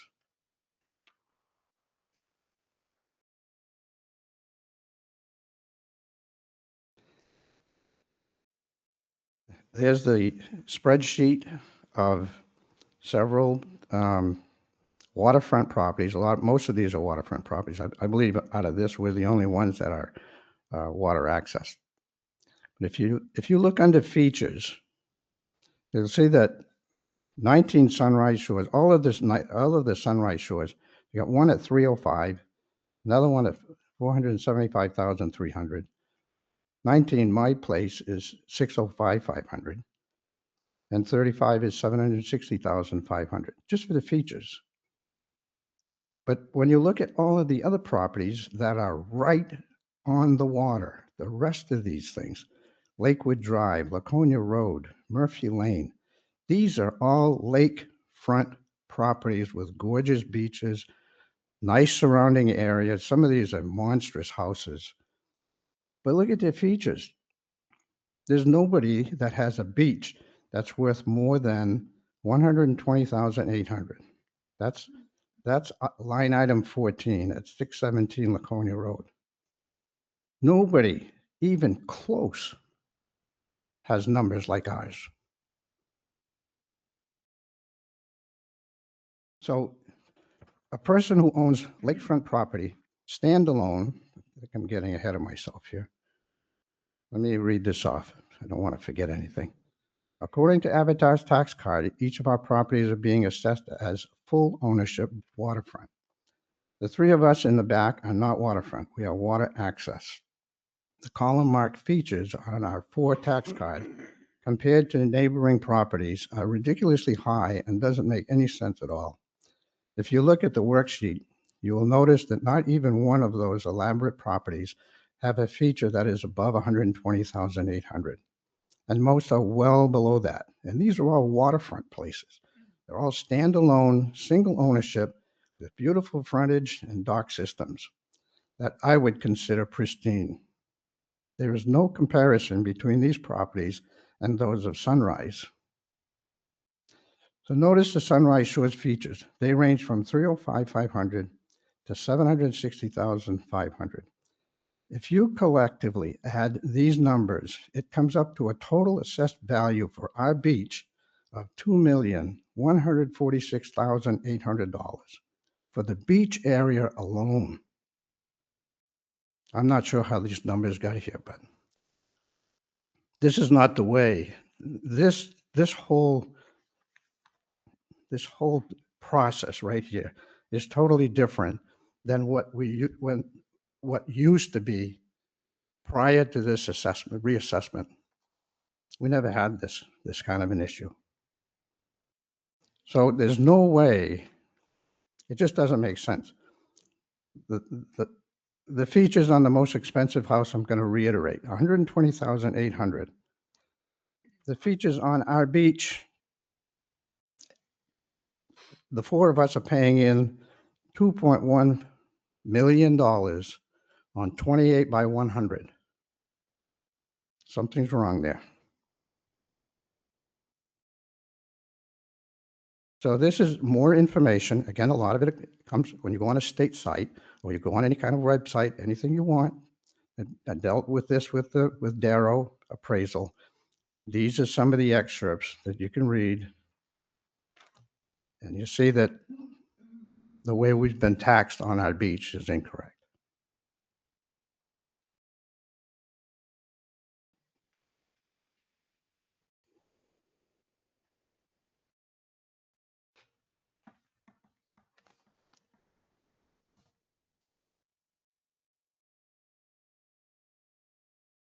Go ahead. So I'm going to veer off on that. I'm going to veer off on that for a little bit and talk about other areas of our property. I've on the very first time that I talked to Avatar about on that 20-minute conversation that we were allowed to have, I gave them a copy of the comps that I found on docs on Winnipesaukee.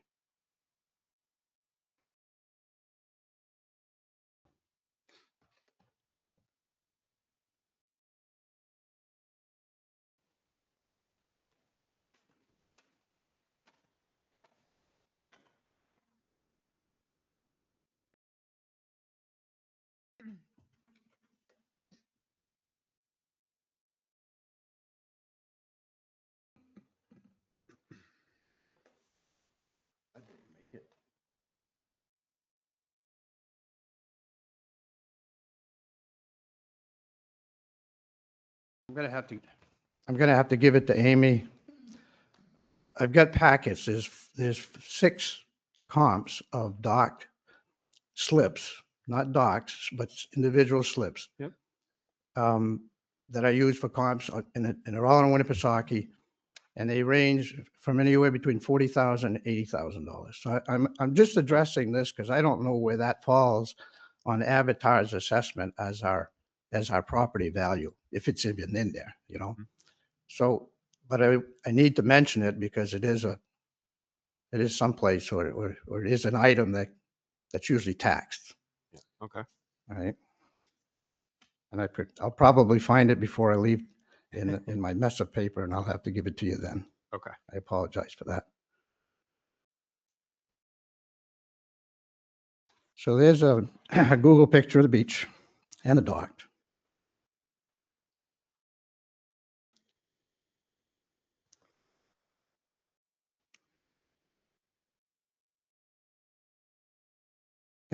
Can I stand away a little bit and talk to that picture? Or Yeah. do I have to stay Yeah, here? no, go ahead. Okay. That's fine. We just use a, Scott, can you just give him a hand mic? So. Okay. Is that it? Easier to use the TV over there. And right in front of you before you do. Yeah, you want to just walk over, you can use this one right here. Yeah, that's a good idea. Okay. So this is also a little bit deceiving because it looks like this is our complete beach area, but it really isn't. The post is right over here. It's in here. So that beach area from high water mark is from here to like here. The rest of this from here to there. It's 28 feet and this is 40 feet. Right in this area is 40 feet. So when you look at it and say, wow, you got a huge beach. No, we don't. That line is right about here. And the rest of this is deeded to 35. Okay. Right. All right.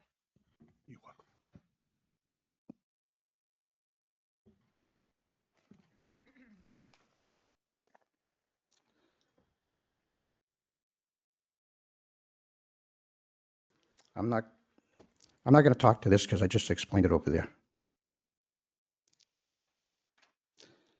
Now, just another point, I don't know what this does to our taxes, if anything at all, or our evaluation. Sunrise Shore Road is a private road owned by David Barad, with the exception of an 8 by 28-foot section, which is incorporated in the beach tenancy in common. The remainder of the road extending to Route 3 is owned by Mr. Barad, but we 4 property owners are liable for maintaining it. The road extends to the water's edge. However, the Department of Environmental Services does not qualify it as a boat launch, thus it adds no value to each property. It is merely a private road that happens to terminate at the lake. So, conclusion, at least 19 properties near Sunrise Shore Road are non-shared lakefront properties, which with much newer, larger homes, garages, manicured beach area, massive dock systems, and even boathouses. However, under features, they are assessed anywhere from $12,300 to no greater than $120,800. Given all this previous data and information, I believe that our beach area under features should collectively be no greater than the features of 617 Laconia Road, which is $120,800. I didn't really know what to put there. I just saw that as being a number greater than anybody else's. I mean, it could have gone, their beach is much bigger than ours. Could have been even smaller than that, the number. According to our deeds, tenants in common, regulations, property valuation, and tax assessing processes, this number would be divided equally by 4 properties on Sunrise Shores, thus substantially reducing the the ridiculous features amount on all our 4 properties.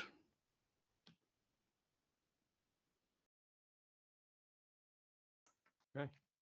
I've got all kinds of pictures that of the adjacent properties that I can show you that it's a lot more house and a lot more land and beach area that what we have, and yet they're evaluated within anywhere between 30 and 70 to 80,000 of what I'm evaluated at. And these are all, like I said, pristine homes on the water. Okay. All right. All right. Any Anything- questions? No. I don't have any questions. Anybody have any questions? Okay. Okay. Well, thank you for the presentation. Okay. And we thank you. will take that, all of this information under advisement. Okay. Okay. Thank you for hearing me out. Yep. Thank you. Mr. St. Ange, I have you, can I have you sign here? We don't have to, and I'll make a copy for you, just that we did meet tonight. And I'll make a copy, I just checked here that you have the appraisal, we don't have to check it off yet. But if you just sign and, yep, and I'll make a copy. That when we have to submit to be. Scraping at the bottom of the barrel here. I said I'm scraping at the bottom of the barrel. No, you're hiding it clearly. Well, I've been eating quite a few of them. I think I've probably had like 6. Don't tell my wife. You could have more than that. Oh, it's just the okay. Oh, okay. This shows dimensions and everything else. Hi, John.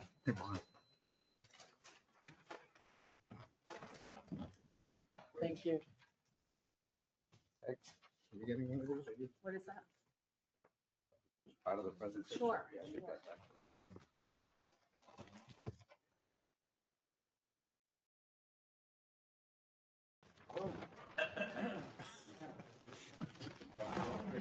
Woohoo! Christmas comes early.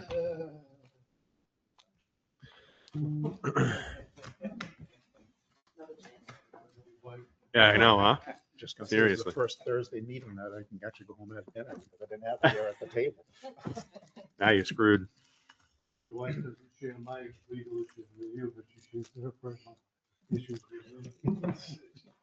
We don't have this candy stuff in our house, so Same We'll thing. try not. I wait till every other Thursday. Thursdays. The good thing is we've been having meetings every week. So I think I've probably put on like 5 pounds.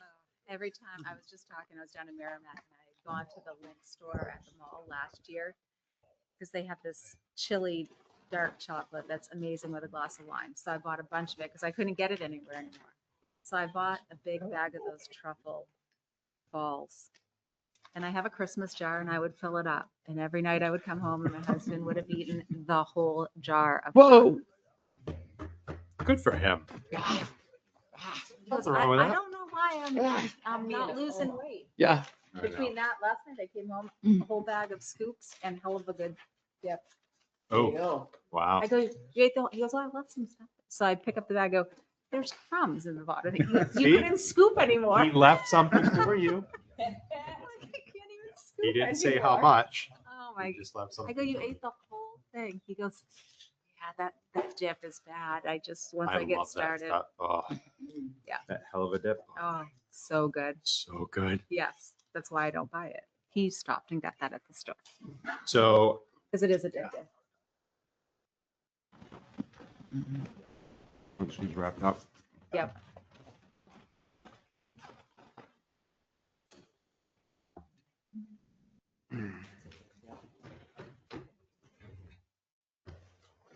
Do you have anything else tonight after? Administrative report, Selectmen. Yep. Thank you, everyone. All right. All right. Thank you, Mr. Night. St. Ange. Good night, Ron. All right, time being 6:40. Make a motion, move into non-public per RSA 91A:3, section 2C. Reputation, matters which, if discussed in public, would likely adversely affect the reputation of any person other than a member of this board. Unless such person requests an open meeting, this exemption shall extend to include any application for assistance or tax abatement or a waiver of a fee, fine, or other levy, if based on inability to pay or poverty of the applicant. Any a second? Second, Constantino, yes. Hanson, yes. Dawson, yes. Adams, yes. Recording. This conference will now be recorded. All right. I'd like to make a motion to seal the minutes of December 4th, 2025, because the reasons justifying the need for the non-public session still remain. Can I get a second? Second. All in favor? Aye. Aye. Aye.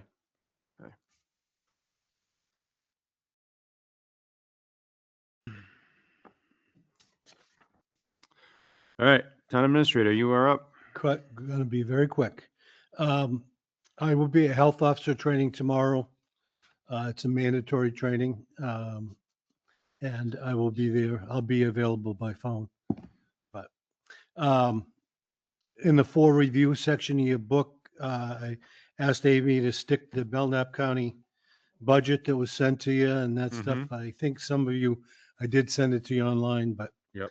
The Catholic Church dismissal is in there for your review as well. My report is in there. Reminder that the fence viewers, 12/13 at 9 o'clock at 19 Wolf Road. There was only 3 of you meeting. Catherine, Selectman Dawson, Selectman Constantino, and Vice Chair Hanson. I might be able to make it. Okay, I well, don't- if you do, that's great. Yeah. That's great. I have Amy getting candy for you for the parade for tomorrow. Yep. It'll be in the DPW truck, which will have the selectman sign on it. And if you choose to walk, run, jog, bike, whatever, that's your choice, but you'll have candy. So Okay. you are the only one, I believe, that's going to be there. So Yeah. pavilion, right? Yes, that's right. Yep. I'll be at work. never get to see the parade. You'll be at work, I'll right? be working, yeah. Nope, that's it for me. Well, you could have told your wife to step in on your place on the truck. She's working too. I wasn't Oh. aware that the new fire chief was being sworn in. Actually, I found out at the last minute, and the only way I found it was Amy found it on their website. And that reminds me, I did, in my report, I did say Hey, the Catherine, Board of Selectmen, your mic. Not on. the What's board, wrong with the mic? I did say the Board of Selectmen welcomes you and on behalf of the town of Tilton. And me as a Northfield resident, I spoke briefly, just supportive of Sean and the fire department. So, I would have liked to have been there, but Yeah. even more Yeah. so, this has been, I'm going to call it an issue over the years, the lack of communication between the district Mhm. and the Board of Selectmen. And I'm not sure if that's the same thing in Northfield. That if we could bring that Yeah. to the attention of somebody I will. so that there could Yep. be more communication, so we could participate more. Yeah. And We I have a lot of events on Thursday night Yeah. and we have meetings. I thought we were kind of turning a corner where we were going to be more of an open line communication at our last Yeah. conversation.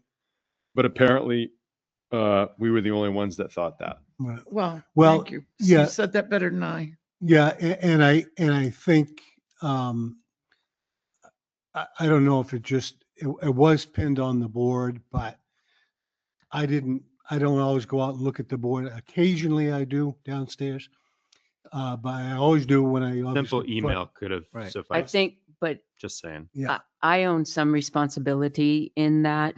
Jason did text me and say that it was 5 o'clock on such and such a night, but I'm sorry, I was incapacitated in the hospital, so I couldn't text back to So the all of you. question is, why wouldn't he as a commissioner have sent it to the Board of To the Board Selectmen of Selectmen, Yeah. right? and CC'd the Right. town administrator? I'm sorry, I couldn't get back But to if you any s- of you. Mr. Diplomat, if you Yeah. could, I will. Yeah. see what you could do about I will, that. I will make sure that I will talk to Kathy. Kathy is their admin assistant. Yep. And that's all I have, Mr. Chairman. All right. All right, moving on to selectmen reports. Vice Chair Hanson, you are up first. The only thing I had, I'm sure you guys have all been experiencing the amount of notifications about the property tax bills. Mhm. Yeah. The what? The tax bills, property tax bills. Oh, boy. Yep. One thing that I did see in the paper, actually recently today, a couple of the towns had put the comparisons to last year to this year. Yeah. And broke it down. Like we always get it right on a bill. Right. You know, what the county, the school, Right. fire, all that kind of stuff is on it. But to have a comparison to what it was line by line Right. for each category year over year, I think would be beneficial. Tim usually puts that on the I website. usually do. I had not had a chance to Yeah. put it out, but I will. And, Yeah. and John, just to follow along with you, I spent 35 minutes on the phone with a gentleman today, very nice man, who was very understanding. And I said to him, called him by his name, Mr. So-and-so. And I said, would you take your tax bill as we speak? I said, the local portion of your tax bill, last year, it's gone down 17 cents, I think it is. Is that right, Tim? Something like that. The local portion. The school and the fire and the state education have all gone up. And I said, I hear you, and I hear you're upset, but the phone's been ringing off the hook downstairs, and I think that's a great idea. What I would like to do at some point in time is maybe in the future is when we do that is publish it. Put it on, we put it on the website and that stuff, but send it to the local newspaper as well. Because I saw others, Northfield did it, put it in there and broke it down so that people understand where the lion's share of these increases are happening. Yeah. When I told this gentleman about the Belknap County tax rate to the town of Tilton in 2025, 2024, excuse me. The guy said, what? I go, yeah, that's exactly what it was. That was the increase that we got, and it has to get passed along to our taxpayers. Right. So that's a great point, John. Yep. Obviously, everybody sees what the improvements we have in the town with the Right. various projects and stuff like that. They were expecting, I think, a little bit better relief. That's So what he said. That's exactly what he said. That's all I got. Selectman Constantino, you are up. I do not have anything. Thank you. All righty then. Thank you. Selectman Dawson. I want to talk asbestos. Asbestos. Where are we with that? We are still in the waiting stage. They have a plan, and Keach and Nordstrom did get involved in it. I got some advice from NHMA. No, not NHMA. DES, sorry. DES that one has to be approved by them, first off, this plan. And that they have two plans, two choices that they can do. There's another choice. But that I was saying I believe it's a health officer issue, and they're saying no, it's a land use issue. Keach and Nordstrom, I reached out to Steve Keach, and Steve Keach, I asked him, in fact, I think I provided you with a copy of what that stuff said, but they are not going to do anything. It's in the conceptual phase now. And it has to be any disturbing of that property has to be approved by DES. Correct me if I'm wrong, please. So it is most certainly a health officer issue. Yeah. If you read Health officer, that's what I read. DES Right. will tell you it is a health officer If it's open, is what the lady that I spoke to said. No, the AUR requires the health officer to monitor that site. Right. Not when it's opened. But DES will tell you that, and I've got a letter that was sent that actually states that. They also say DES will not be on site during the work. So the only person that's, and here it is, prior to the start of the work, notification form submitted to New Hampshire DES and the local health officer. So your health officer is the best person to be in contact regarding this. So they're not going to have anyone on site to oversee this project. The person that's going to oversee it is the person hired to do the work. There also was a question raised by my daughter Helen that on September 17th of last year, of this year, when they went to the zoning board of adjustment, or maybe it was last year, whatever, they state that they were not going to disturb the asbestos sites. They stated that their plans did not require it. So the question is, this is testimony they gave at the zoning board of adjustment hearing. I didn't know this. Well, it's false. Yeah. So what does that mean? Does that mean the zoning board of adjustment can Renege. reconsider? I don't know. I know there is a window where you can contest the decision, Right. but I don't think this has come up before where false testimony was given, so to speak. So that's a question. The other issue that I have is I'm very concerned. They opened that site. Asbestos is dangerous when it becomes airborne. Right. They opened that site. The prevailing wind for us typically is west. Yep. Less than what? A quarter of a mile from that site is a very heavily populated residential neighborhood.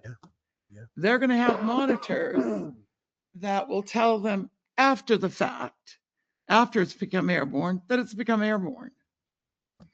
So I have a lot of issues with this. And I'm in a quandary, Catherine, because I mean, I called down there, they said, well, no, until it becomes open or until the ground gets disturbed, then because it's currently capped and it's currently monitored. And I said, well, I don't believe, I think I shared with the board when I was in Andover, we had a capped landfill site. And the town hired a company every year, not the property owner, the town paid this engineering firm to go examine the site of this. The rules of compliance were set by DES. This must take place. Nothing can. AUR. Yeah, AUR, right.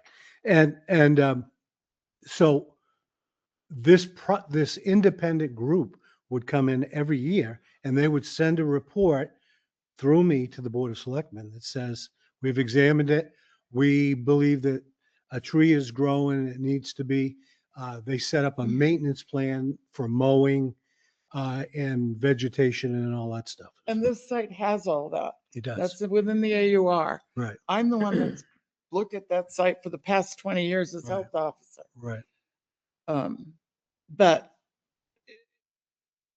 my problem is they are going to open these sites and expose our residents to asbestos for profit.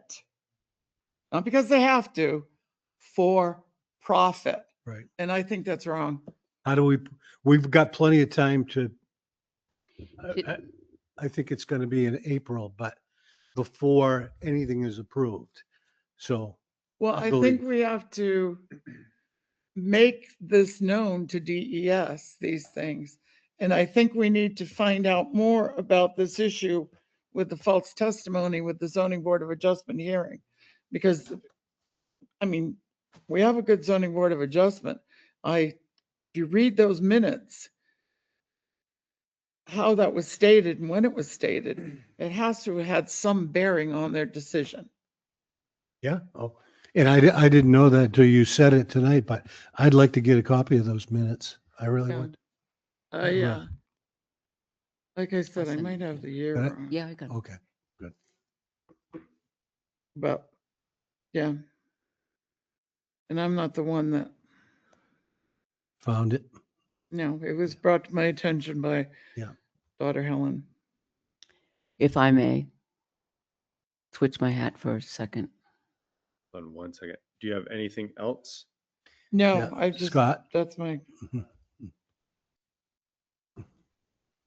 I'll go. for God's sake. Yeah. All right. Can't very well, but I'll do it. Yeah, I can give you my mic. You can It sit is down. September 17th, 2024. Page 6. Perfect. Thank you. Go ahead, Pat. Since we last met, the land use department has created a communication with conservation the engineer on site for Wallace Products, Keach and Nordstrom, DES with you, and have agreed that it would be nice to get a meeting together, all of us together. You didn't include the Board of Selectmen in that. I did. No, when you were just saying Oh, that. I'm Was sorry. that a mistake? She meant, A mistake because I'm tired. Gotcha. DES, Wilcox in Barton, the people that wrote the ADS work plan. Board of Selectmen, the environmental people that and conservation. took the application for the ADS, the person that signed it, that person is willing to sit down with the meeting. Conservation too, right? Conservation Commission within the next couple of weeks, depending on what the time frame everybody can meet. It's going to have to be during the day. I'm sorry, but if you can, we can Zoom in. It'll be a Zoom meeting, but it will be here at Town Hall. As many people as we can fit in, no problem. And answer everybody's questions, because Wilcox and Barton are up here and they wrote the plan. This is what they know. And this is the envelope in which they live by, right in between these lines. And DES lives by this over here, and this line's here. And here's Tilton and the health officer over here. And the Board of Selectmen have these questions, and Conservation have this many questions. So if we get them all together, we can answer everybody's questions all at once. What I did find out from Chris Rice is that they're not going to start until, or even think about it until probably spring. And that there are actually two options on the table, not just one. One is to just bury it and not even open it. And the other one is the ADS work plan that you just saw. So that's not a done deal. They're looking at what the pricing is on both options. So things are not a done, written in stone deal that this is exactly what they're going to do. And so I've learned that much from that. That'll be a good meeting. So we have some time to get the answers that everybody needs to figure out why and how and when and where. It's That's just what I good. learned. All right. Let me read the section of the minutes I was referring to. So the question that was asked, what sort of protections will be in place for the asbestos sites in the industrial park to keep kids from wandering into them? The answer is they have revised the concept to pull all development outside of the known asbestos areas, and they will provide some kind of barrier from those areas. The asbestos sites will not be disturbed unless further testing says otherwise. Well, they're closed sites, there's an AUR on them. So the only thing that it would show is the trees that were cut down by the river and that were growing on the biggest site sent roots down through, which means the bladder is compromised. It just means the bladder would have to be repaired, not dug up and moved. So I think we need to find out, is there, I don't know, recourse is the wrong word, but is there some action the zoning board should take? Because I'm going to call it false testimony at that hearing. If they said they didn't disturb it, wouldn't disturb it, Well, and that that was the conditioned. design, They said they wouldn't disturb it unless there was further the testing needed. design of the development was outside the asbestos areas, and the asbestos areas would be fenced. I mean, for me, that's the biggest. Yeah. Well, hopefully, Now all of a sudden the design has changed. Yep. well, Well, let's hopefully get we can get our questions together. questions, all these questions answered. at that larger meeting. And the other I question mean, is, honestly, I don't think we leave there until we do have all the Right. questions answered. the site plan review, all the development was outside Mm-hmm. the asbestos areas. Mm-hmm. So they don't even have site plan approval to be in the asbestos areas.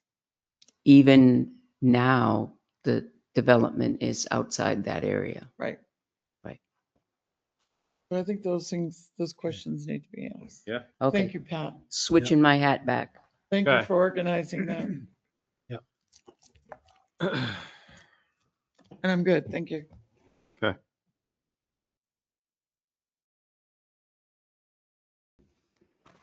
All right.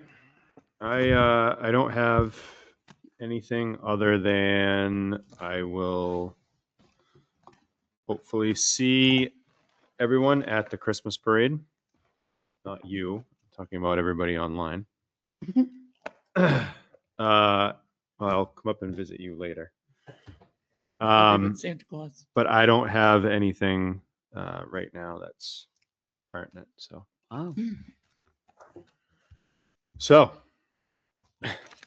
we're a little off on the time frame that Yes, we put are. out. Mhm. So open it up for public comment.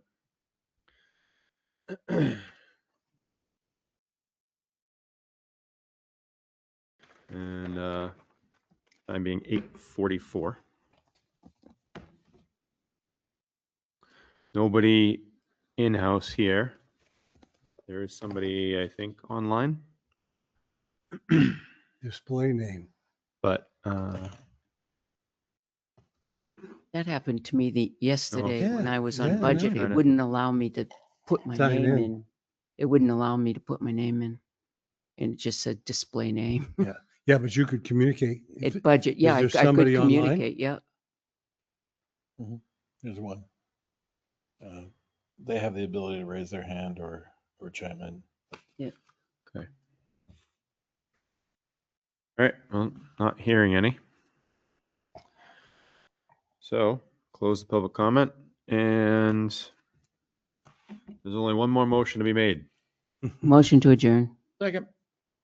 All in favor? Aye. There's no discussion on that.